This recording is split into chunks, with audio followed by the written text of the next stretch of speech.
rags to riches stories from amazing human beings around the world with emphasis on life, personal development, family, tech, and marketing. Of course, I'm your host, Ivan Temelkov, and today I am joined by Kevin Wessels. Kevin, welcome to the show.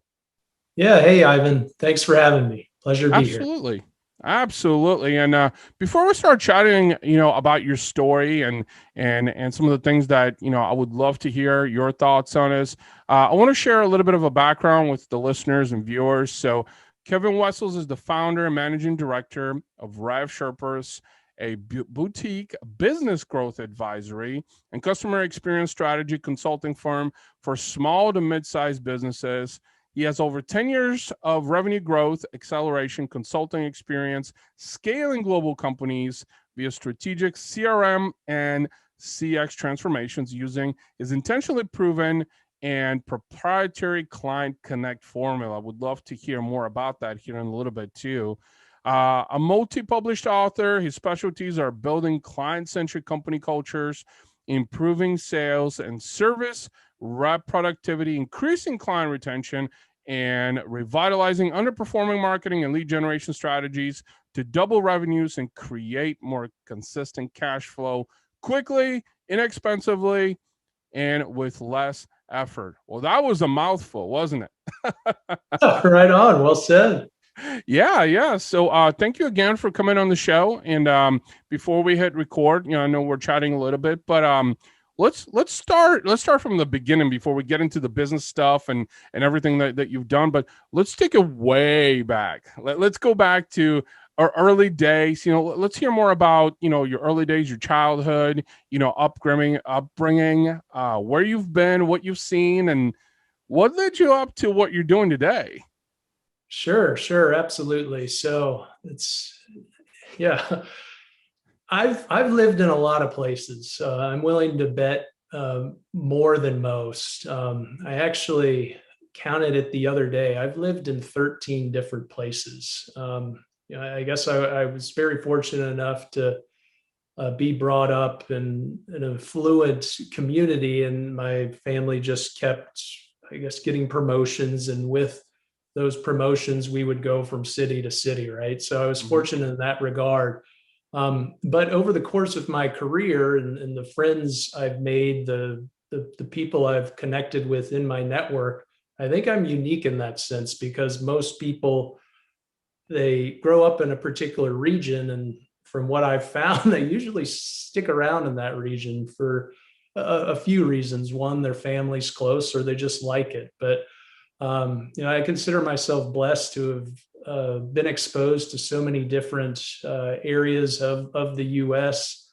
I've primarily been in the Southeast, grew up mainly in Atlanta for my formative years, from third grade through high school, then on to Nashville for college. The best big city I've been in was Chicago. Then I met my wife out in Denver, and I joke with her it was downhill from there, because we moved to Delaware of all places as she pursued her academic degree. But as I've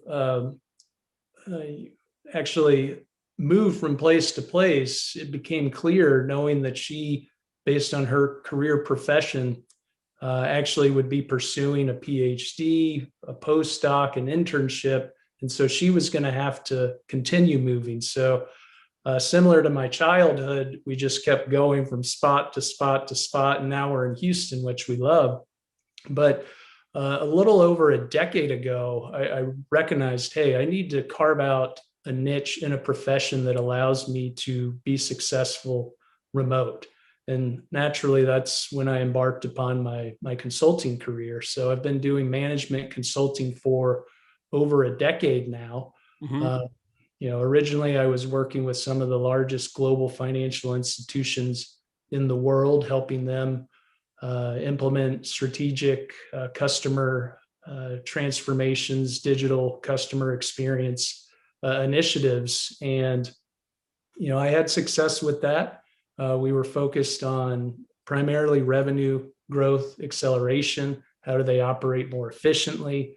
How do Mhm. they better serve their customers, just so that they'll stay with them longer, right?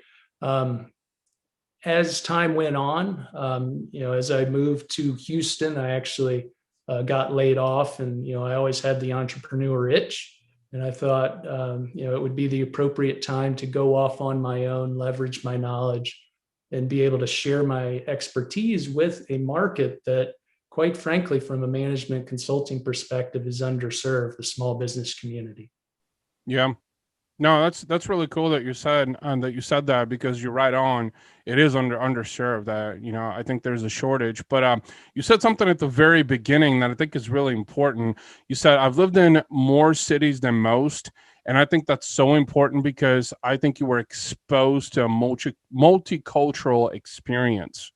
And I will tell you this, as an immigrant, I think that's probably one of the biggest things, one of the most beneficial things that I've been able to be exposed to. Obviously, Western culture, living in the United States, and living in what some people would call a third world country. I mean, growing up, Bulgaria, which is where I was born, was a former communist country until '89. And so like now when I tell people, like I mean, I was young, I was 9 years old, when communism was overthrown, but still, I remember years where we couldn't celebrate Christmas, we couldn't put up a Christmas tree, when most people would do that, right? And it's just like, and I think that makes you more humble and grateful, to understand. So for you, you've been exposed to that. And you're absolutely right. I mean, I think a lot of people don't leave their so-called domain because of friends, because of family, because I think they might be even afraid to step outside of the comfort zone. That's a part of it. It's that, that scarcity mindset, I should say. And so you got very early on, I mean, you were exposed to, a lot of big companies that you work with. I'm curious to know, when you were, working with those Fortune companies, right? Like, what are some things that you picked up on that most of those brands, right, were struggling with? Like, were you able to identify like a common trend of, like, because I mean, these, Fortune 100, 500, 1,000, 5,000, to be on that list alone, right, is an accomplishment. But let's face it, I'm sure there were a lot of imperfections that they had. So I'm curious to know from you, like, what are some of the constants that you were able to depict? Yeah, good question. So along the way, one thing I left out, I did have a chance to study in Madrid in college, and then throughout my consulting career, a lot of the clients that I have helped, they had satellite offices throughout the world, right? And so that allowed me to leverage just my ability to really relate, quickly establish rapport with people from different backgrounds. So in doing so, as I would go in, perform a business diagnosis, perform a business health assessment, not just with the headquarters, but with the various locations throughout the globe, it was clear that HQ, if you will, Yeah. always naturally they're calling the shots, but they really are not in tune with what's going on in some of their top producing offices. And that being said, the transparency, the collaboration, the communication between various departments and offices, it's quite shocking how lacking it is, really. Really? Yeah, I mean, so many of these brands, I mean, sure, people may have the standard, hey, I can't stand it when I have to contact customer service, but it goes far deeper than that. Besides having to be on hold for 20 minutes if you want to get a live body, besides having to type in your thoughts over and over to get the right person with a Mhm. chat bot, with with some sort of automated response mechanism. It's not just limited to the service aspect. In way too many of these large companies, in a way, they're so big that they have no insight on the complete client relationship that their particular clients have with them. They don't Yeah. know all of the products and services that their clients have, and as a result, the service levels suffer, and they're not able to maximize those client relationships. And if they do encounter a sudden turn of events such as COVID, right, they're just not as prepared, and then instantaneously, they're going to have a down quarter. So I think people take for granted that a lot of these larger companies are well run, and I think you'd be surprised if you really Yeah.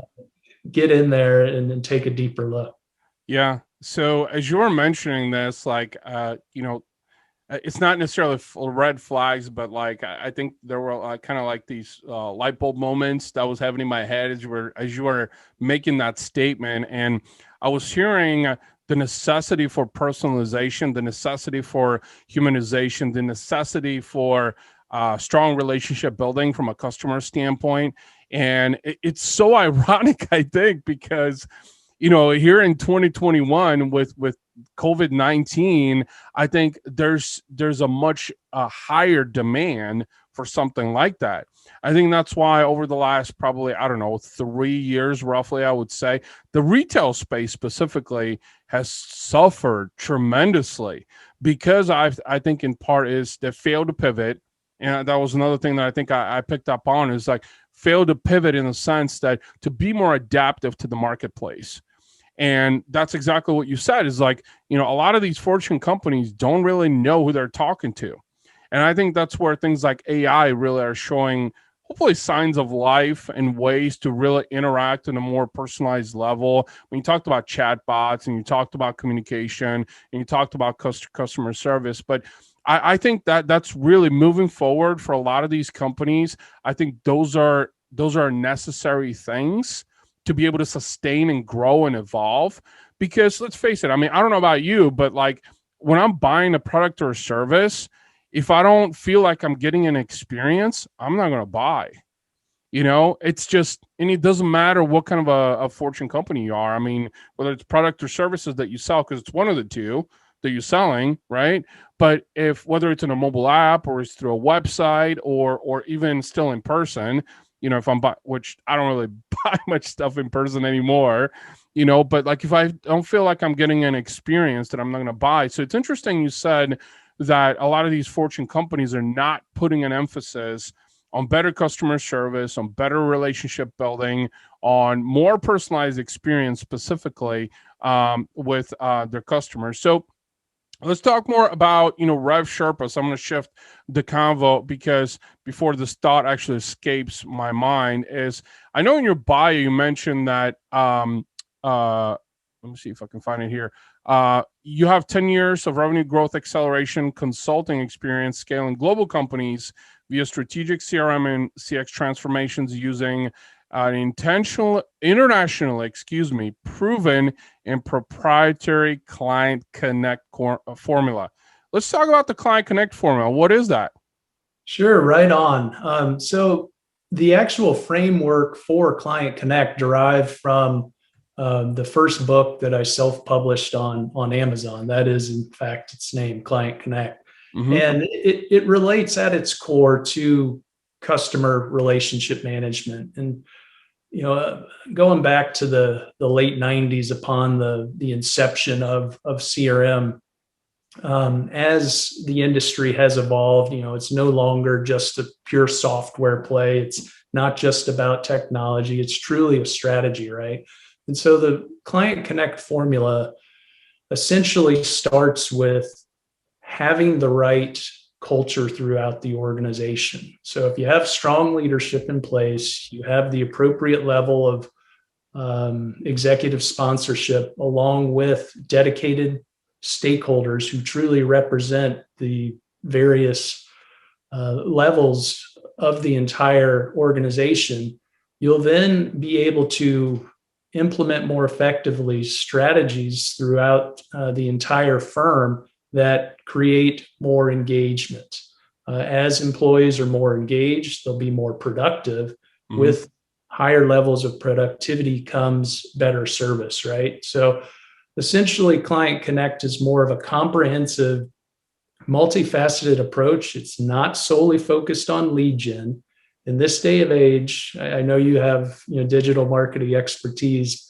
There are just so many new entrants and players who they talk to prospects and customers and they're like, oh, I guarantee I could get you on the first page of Google. And like, that's their only angle. You got to get in there. There's far more to running a profitable business than, page one of Google, right? Right, right. We really try to, with the Client Connect formula, streamline, simplify, automate, standardize lead gen, marketing, sales, conversions, onboarding, and then the ongoing customer experience, and innovate the customer experience. Because as you just noted, really you need to make at every interaction point a memorable experience so that people will stay with you. They'll be more loyal as a result of their higher satisfaction level. They'll Yeah. pay, refer. Yeah. So, okay, a few things that I wanted to touch upon because, and I'm actually been thinking about this. I probably should need to start taking notes on some of these podcasts because thoughts are like running through my head, and then like one escapes, and it's like, oh shit, like I meant to mention that, but like now it escaped my mind. And so, first thing you mentioned is when you talked about lead gen is. What's really key that you mentioned is that because being in the digital and the marketing space, I think one of the only angles that a lot of other providers utilize is to make empty promises. Because when you make empty promises to customers, it makes them feel warm and fuzzy. My approach to that is like, I know what works, but I'm not going to promise you the moon. Because if I did that, that'd be stupid to do it. Because I don't know what I'm getting into. And, I've been lucky, honestly. And it's interesting you mentioned this from a lead gen perspective, is just that there's been two industries over the last 6 to 8 months, roughly, that we've gotten into that we're completely incoherent about. Completely incoherent about. Like, knew nothing about the target audience, the buyer personas, nothing. So we had to learn on the go. But here's what's fascinating about that is that when you have, like you said, strategy, when you have a proven game plan, I feel like it can be applied to a lot of different industries because it's a proven concept. Well, it's not really it's a proof of concept. It's not a concept. It's a proof of concept, right? So it's interesting you said that, though, because from a lead gen standpoint, I think there's a lot of empty promises on the marketing side and on the lead gen side specifically. But another thing that you also mentioned that I love to hear your thoughts on, because I'm a huge believer in, you said business-centric company culture. Now, the one thing that I personally experienced being in the agency world for 13 years alone is that company culture is non-existent. And to these days, especially in the agency world, I feel like it's still non-existent. I mean, there's still there is some agencies out there, digital and social agencies, that do embrace company culture, but like those are a few in between. Like I still feel like in 2021, like company culture is not something that businesses put an emphasis upon, because I personally see it as a way to boost your retention, like you said. So I want to hear more about, when you work with different clients, what are some of the, tactics or some advice that you give them about, forging that company culture or improving that company culture? And what are some of those, tips that you can share for, other small businesses, other entrepreneurs listening to the show? Yeah, I completely see where you're coming from. So let's face it, in this current environment, firms, regardless of their size, they were cut off guard as far as transitioning to more of a remote operating model. I don't know who did this, but I saw a joke recently, and it was who was really responsible for your digital transformation? Was it the COVID virus or was it IT? Right. Right. Unfortunately, for IT's sake, it was COVID, because a lot of firms were forced to adapt. Yet they're Yeah. still struggling. As odd as it sounds. So in my case, I've been fortunate where I've been working remotely primarily for the past 10 years. So other than the personal family element, from a business perspective, how I'm engaging with people, it hasn't been that different, other than not doing the travel face to face. But it certainly is more challenging when you're not in the trenches with your teammates side by side. So the question becomes, how do you actually get more people engaged? How do you develop that camaraderie? Yeah. And you have to get creative, because if you're not able to be face to face, you just have to set expectations, lay out the guidelines, make sure that when you're talking to someone in a forum like this, that they're actually, paying attention. As odd as that sounds, so Yeah. many people might be working their cell phone, right? They might have another window open if they have two monitors. Sure. So you have to put in guidelines in place and really incorporate it into your standard operating procedures, and remind people, send out best practices. Don't assume that everyone in your organization is as proficient as the IT department is in Right. how to properly navigate Zoom or whatever web share tool you're using. But I think you also have to commit to having in place not just conference calls, over a Zoom that are business focused. You have to have intentional, I guess, check-ins with your team to, one, gauge their level of morale, because I really do think that there is Zoom fatigue out there, Yeah. for many. And celebrate what you have accomplishment over the past year since COVID emerged in the U.S., and set the tone for what you're looking to accomplish over the next 3, 6, 9, and 12 months, right? Always Yep. remind the team what you collectively are striving to achieve. I think often, you might at the beginning of the year say, hey, here are our goals, but often Yeah. leadership never actually informs the team how you're doing unless you're in sales. And there far other big time contributors in the other departments that want to know how we're doing. How are we doing on pace for the goal? And Hmm. what's next? How can we get better? How can we help? So I think it's you have to get creative. It's not, don't hide behind email, don't hide behind texting, don't hide behind IMs. Yeah. Actually use the phone. If you are in an office, go into the person's office and talk face to face, Right. at a safe distance, right? I actually have Right. a brother-in-law, and he jokes about how this other high-level exec who sits 2 offices down from him is always just drilling him from emails. And Right. he just walks into his office and he's like, all right, what do you need? Just, it's okay to talk live, stop hiding Yeah. behind like social and IMs. It's You yeah. know, it's I'm so glad that you said all of that, honestly, because I'm a firm believer that, first of all, with the podcast, with the RAS project, there's a reason that people like you come on the show, because there's like-mindedness, so many similarities in the things that we collectively believe in, right?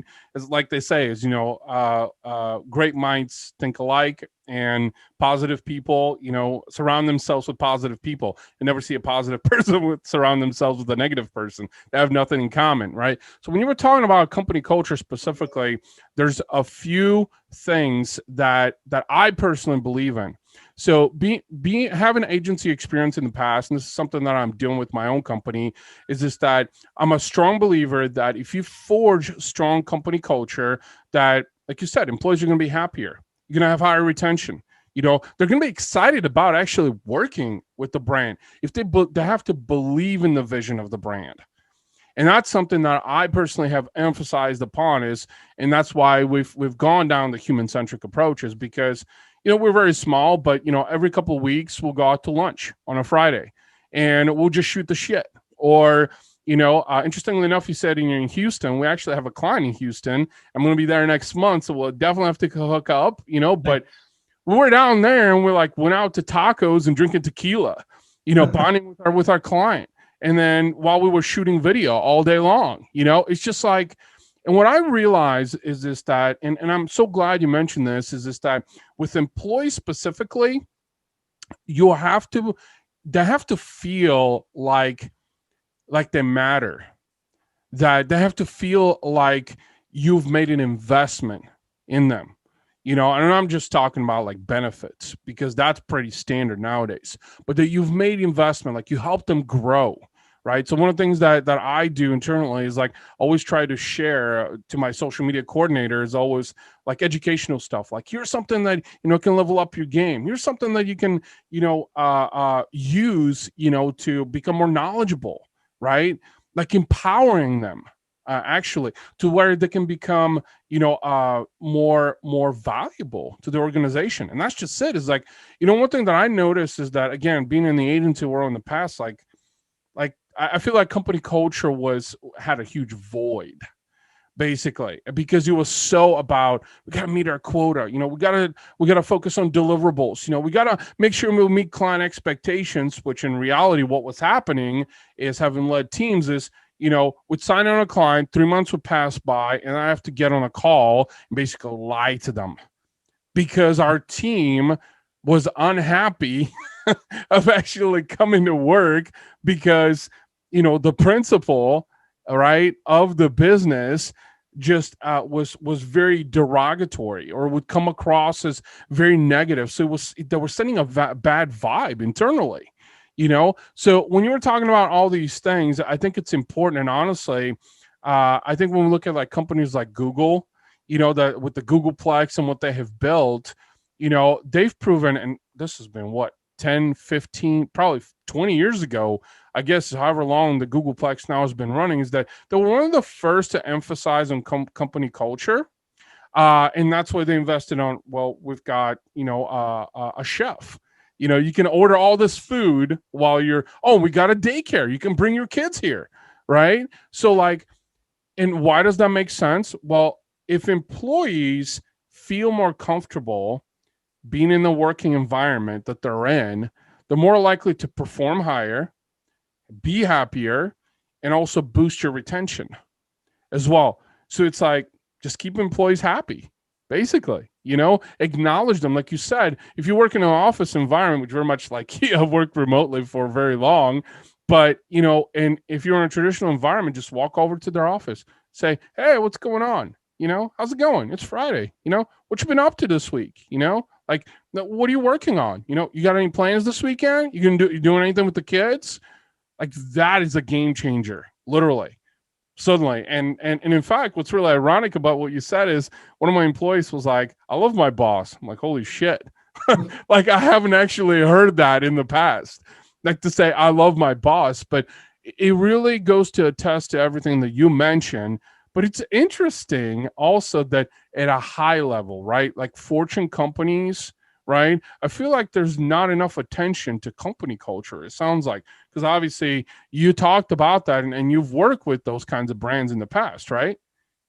Yeah, yeah, you bring up some good points. I mean, for instance, if you are leading a division or you're in the C-level suite, it's essential to relate to your employees on a more down to earth personal level, as Yeah. opposed to drilling them in a staff meeting or just sending out random quarterly updates or giving an occasional all hands meeting, Yeah. and you're just going through the standard mumbo jumbo. Right. So I think what you just alluded to, doing the occasional drop in or encounter in the break room, if you have one, it certainly goes a long way for sure. I completely concur with that.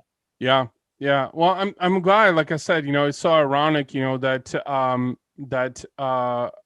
mentioned that too. But and I'm a firm believer of everything you mentioned. But let's talk more about the expansion and the growth popularity of the RevSherpas Growth Academy. I know you guys have really hyper focused on building this out.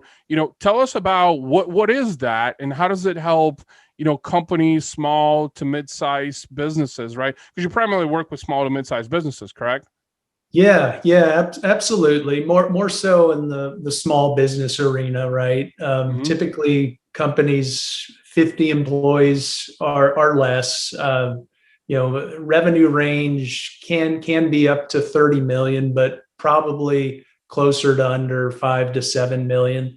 Um, So the RevSherpas Growth Academy, I'm proud to say, is my online small business growth training portal, and it's utilized by three typical audiences. On the one hand, it could be a startup founder or early stage entrepreneur who more than likely is transitioning from the corporate space. Maybe they're about to embark upon their new entrepreneurial journey, or maybe they already have, and then they're just running in all sorts of different directions. They need to just tone it back, figure out how to master really the business fundamentals so that they can come out of the gates strong. But besides startup founders and early stage entrepreneurs, it's also used by more established business owners who are in need of a turnaround, or they're looking to really scale their business to the next level. And it essentially works like this. So it's more of a do-it-yourself model.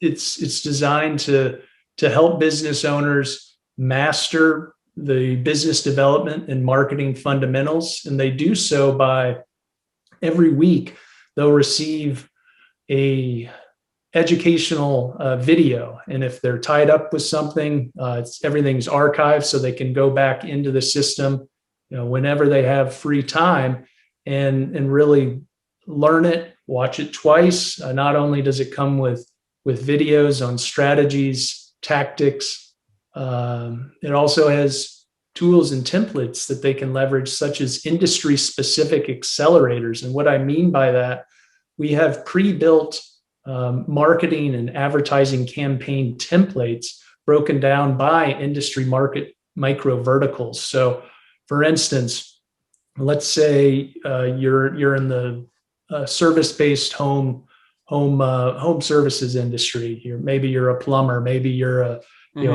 HVAC provider. Let's face it, often those individuals are great at their trade, but they may need some assistance when it comes to how do they properly get their message out there? How do they engage in discussions when someone is interested in their services? And so we'll have templates already built for them to save them time and to increase their overall conversions. So it's a great opportunity. Now, that isn't the only consulting service that I offer, right? But it's often at the cornerstone of any of my private consulting relationships. Okay. So you basically have this powerful educational program that small businesses can tap into that don't have that education to really help them grow and scale. And like you said, it's more of like a DIY approach, right? So it's like very much like an e-learning style that you jump into, and you can peruse through it at your discretion, which I know is big, especially with small businesses, because I would probably say, in the 1 to 5 million mark, I would say in revenue, right? So you're more like, on the bottom end, is this that you're probably wearing a lot of multiple hats as well. And you're, trying to grow and scale to where you can free up more of your time. But I think this is really great because, it allows, the CEOs, basically founders, to be able to go through it, at their own discretion, on their own time, which I know is big because, time is of an essence. This is actually one thing that I personally, I've had to put a strong emphasis upon, is the fact that, time is valuable. It's the one thing that you can't get back. And so you have to make sure that you value your time, because if you don't value your time, then your clients will value it for you. 99% of the time, they'll devalue it because they always want to get a bigger bang for the buck. It's like, how can I stretch my investment? How can I stretch my monies? So very cool. Very cool. I would love to hear more about some of the strategic CRM stuff that you've done in the past, because I think, there's a lot of small businesses specifically that terribly fail at this. I know I've failed at it multiple times. And, I think, the strategic, or just a CRM in itself, really, and becoming valiant in your pursuit to utilize it on a regular basis, can really grow and scale your business. So let's talk a little bit about some of the strategic, CRM things, and what are some things that, you've helped small businesses with, that others, could get value from. Sure, sure. So I think the defining moment in my career where I became fascinated that you can actually make a living by delivering a well-defined CRM strategy was when I was at business school. I read this book by Don Peppers and Martha Rogers. It was called Managing Customer Relationships. And I was like, let me get this straight. You can actually get paid to advise people to better serve their customers. And if they do so, more than likely their customers will stay with them longer and you'll get more sales. And more than likely the stock price of your company will go up. How easy is that?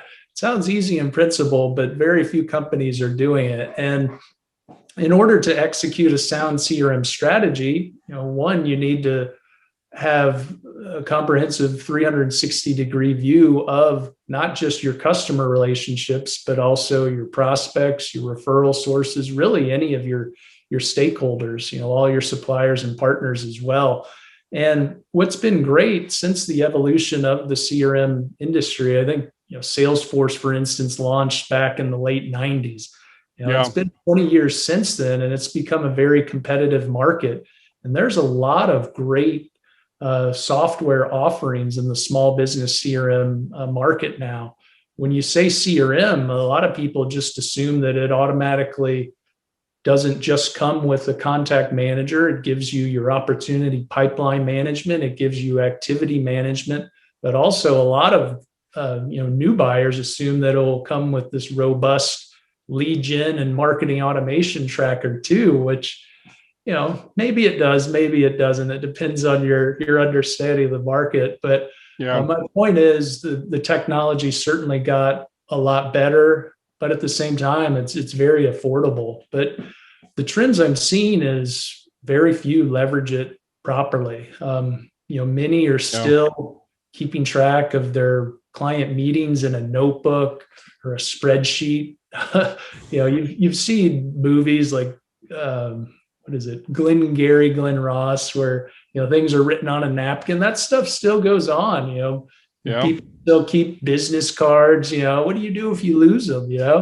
But at its core, it's not just a black book of your contacts, right? It's designed to really keep track of every single interaction, advise you and remind you, was that a good interaction? What do you need to do to improve the relationship? What's next? What are you targeting for? Yeah. Are you considering or actually pursuing deals that you want to eventually win and close, right? Do they have any open customer service incidents or complaints with you that you immediately need to jump on and put Sure. out? But what's great, it's so much easier than it used to be. You no longer need to have a dedicated IT department to really put in place integrations with other core data systems as well. So you could actually hook up your CRM with more powerful business intelligence and reporting tools as well, just so that you have maximum visibility and insights into how well your business is performing. It's interesting. We're talking about CRM, and why I asked this question is because I know I've personally had my own struggles with it, but I don't want to share as much about that. But you brought up a really good point, is that I think with CRMs, it sounds like with a lot of small businesses, it's that gap of the evolution and transitioning to something that is more cohesive, because like you said, writing on a napkin or a notepad, I know my dad still does that, and it's just like, well, he's an old school immigrant in a way, and he just likes doing it that way. But you make a really good point. If you want to evolve and scale, a CRM is essential, but even more so. And I saw this in the marketing space, is because I remember back in the day, we used things like Salesforce and even Marketo also. So I was exposed to things like that. But like in most cases, it was like, do we really need to pay $5,000 for this thing per month? Like, are we really, or something like Microsoft Dynamics, which I did a small project with a company in the industrial space specifically, a pretty big company, but they were using something like Microsoft Dynamics, right? And like, I would question the versatility, the necessity of the CRM, because for me as a small business, I use something like Highrise by 37 Signals. It's very small, it's robust, it does everything that I need it to do. But that's just it. It's based on needs. You got to figure out, because it wouldn't make sense to pay $2,500 per month for a CRM if I'm not even going to tap into 10% of its functionality. Like, that's just wasteful spending. You know what I mean? And so it's really interesting that you brought that up, because I do agree, because I think a CRM, like, in part, holds you accountable to, the transactions that are happening in your business, right? It helps you with actually, being able to track relationships. And this is something I personally like I said, from a potential lead, to a prospect, to a potential customer, the evolution based on the sales cycle, or I should say the sales funnel that they're flowing through, and then what stage they're in, like, that helps me, and because let's face it, you can't it's absolutely counterintuitive to write stuff down, because the marginal error as a human, that's largely part of it, because you're going to make errors, you're going to forget to write something. So a CRM, really helps you keep track of things. And then, but the challenge with that is, it's like anything else, right? It's like, you can buy a $250,000 Lambo, right? But if you don't know how to drive it, it's just a car. You know what I mean? It's just a ginormous price tag. It's literally the same with CRMs. It's like, you can splurge in a big CRM, but if you don't know how to use it, or you don't invest the time to educate yourself on how to properly use it, then you're just wasting money on something. And I've seen that, because I know I've made those mistakes as a small business owner. It's like, I'll splurge on something and be like, Ivan, do you really need that? Like, is this a tool that you actually use? Or is this something that you were just curious about? So you spent money on it, and then you tapped into maybe 5% of its functionality. And it's like, next, gone, done. It's like, I don't need it. So that was a really good point, talking about, CRMs. And I firmly believe that any small business, small to medium-sized business, should have, a versatile CRM to help them grow and scale their business, manage their relationships. One thing that I noticed in your bio that I'm really curious about hearing your thoughts on is, you said, we also teach our client family members to get laser focused on their highest, income producing activities, and empower them to develop and then apply the fundamentals that build multi-million dollar businesses. So let's unpack this, because I think there's a lot of value in the statement. Tell me what you mean by client family members, and then how does that relate to becoming laser focused on, generating highest income producing activities? Sure, absolutely. So client family members represent my book of business, my beloved clients, right? Mm-hmm. And what we immediately do, and also on an ongoing basis, is devise a blueprint and a step-by-step roadmap that prioritizes the specific concrete action steps that our clients need to take in order to get where they want to go. So first of all, upon establishing and going through the business evaluation of their operations, uncovering, identifying where the bottlenecks are, determining where they're leaking revenues and profits, will determine what the appropriate strategies are that they need to implement in order to actually achieve not just their near-term goals, but long-term as well. And so at the core of that is the methodology to equip, enable, and empower them to focus truly on cash flow generating activities. So the old 80-20 rule, right? So in reality, 20% of what you're doing for the most part is going to produce 80% of your results. And, there's other ways to elaborate or spin that, but that in a Yeah. nutshell is the basic, business principle that's been proven over and over. So if you truly have an understanding of your ideal target market, you've refined and locked in your messaging on how you're solving for your prospect and clients' needs, problems, and challenges. And then you're actually executing on what you say you're going to do, like we talked about Yeah. earlier. You'll be ahead of the game. But often, as business owners, sometimes you're a solopreneur. Even if you have a small team, you get pulled in so many directions, and you kind of lose track of the revenue generating activities. So Yeah. if you instead can focus less on the admin, if you can put systems in place, if you can partner with other leading firms, if you can outsource non-revenue producing activities so that you can capitalize on your core competencies, which inevitably you need to learn how to bring money in the door, right? So Sure. that's really what we're trying to uncover, and the plan that we're essentially going to provide to our customers. Yeah. No, I absolutely agree with that because you mentioned, non-revenue generating activities, and that's been something that, I've been thinking about is especially, I mentioned this briefly, earlier on before we hit record is, now having a potential investor interested, in my businesses has really be an eye-opening experience, I should say. For me, it has really gotten me thinking, and one thing I really liked about what they said is that the most entrepreneurs stop at cash flow, and they think that I don't have the money to spend, so I can't grow and evolve. So it's a limiting mindset almost, which I'm a huge proponent for mindset development and personal development specifically, because one of my favorite quotes by Tony Robbins is, business is 90% psychology and 10% execution. And, I realized that, well, you know what? Shit, I've always had good psychology. I just didn't exercise it. I just, was looking at what everybody else was doing. Right.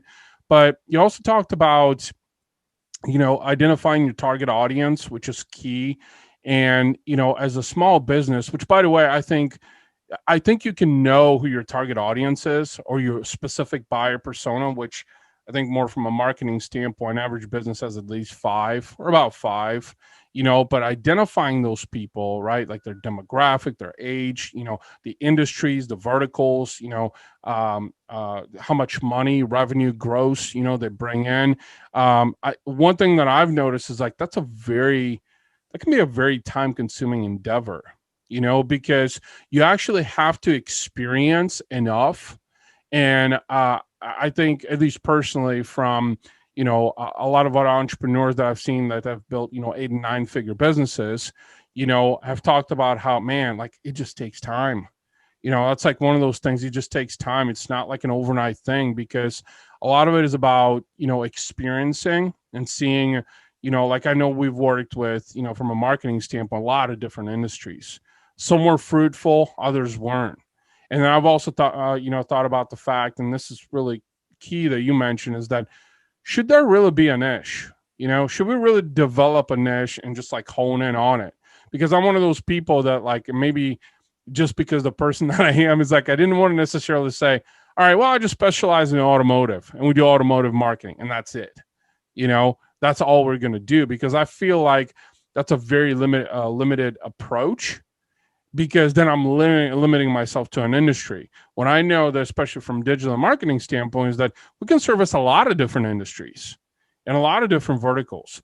So why not tap in, right? So it's a really good point that you talked about, understanding your target audience specifically for small businesses. And I think, that takes time to actually experience that, to understand which of those industries are fruitful, and then really say, okay, this is my target audience. This is who's our ideal customer, right? That we want to work with based on history. because you probably know this, being in the consulting space too, is that there's a lot of forecasting, and the forecasting is based on historical progress, right? So, I know we chatted a lot, and we can share a whole bunch more. I want to say thank you for, coming on the show and sharing all your knowledge. But before we sign off, if you could let viewers and listeners know how can they connect with you in the digital space, throw out some handles, some websites, anything and everything, so they know how to connect with you. Sure, absolutely. Again, it was a pleasure being on the show. And if your listeners want to reach out to me, they can reach me in the following capacities. One, I encourage them to go to my online training academy, which is RevSherpas Growth Academy.com. And right at the very top, they'll be able to download a complimentary copy of my first book entitled Exponentially Outperform in Any Economy. And there's also a contact us button there. They could reach me that way. I'm easy to get a hold of on LinkedIn, and on Twitter, I'm at Kevin M. Wessels, and certainly consistently providing personal development, business development, and leadership development articles through various social platforms that they can take advantage of as well. Awesome. Well, Kevin, thank you so much for coming on the show. Really enjoyed it. You dropped a lot of knowledge bombs, around business and consulting and scaling and growing a business. And I'm sure that viewers and listeners will definitely get value out of it. And once again, thank you so much for your time. Yeah, this was a blast. Thanks for having me, Ivan.